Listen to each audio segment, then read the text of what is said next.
ఓడోడిగా ఉనుక మీద రోకలనే దుంకులాడుతుండు. అంతే కదా, ఎందుకు వారికి దాని కూడా ఏమేమో మాట్లాడుతుండు. సరే, నేను గంభీరంగా మౌనంగా చూస్తున్నా. నేను కొడితే వట్టి కొట్టు నాకు అలవాట్లేదు కదా.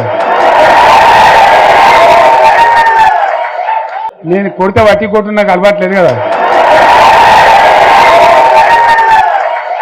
నేను వెళ్ళినా అంటే మళ్ళా భూకంపం పుట్టాలిగా. నేను వెళ్ళినా అంటే మళ్ళా భూకంపం పుట్టాలిగా.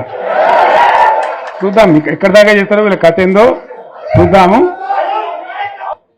మనోళ్ళందరూ కూడా ప్రతిపాదిస్తుంది ఏంటంటే, ఒక సంవత్సరం జరిగిపోయింది, సంగమేశ్వర ఆన్నే పన్నది, బసవేశ్వర ఆన్నే పన్నది, పాలమూరు ఎత్తిపోతల పథకం ఆన్నే పన్నది, కాళేశ్వరం అట్లా ఎండబెడుతున్నారు, ఇవన్నీ అన్యాయాలని. కాబట్టి ఫిబ్రవరి నెలాఖరులో ఒక పెద్ద బహిరంగ సభ పెట్టాలి, వీళ్ళ కథ చూడాలి అనేది జరుగుతూ ఉంది. కాబట్టి మీరు కూడా పెద్ద ఎత్తున దయచేసి ఆ సభకు కదిలి రావాలి. అంత దూరమే ఉండదు.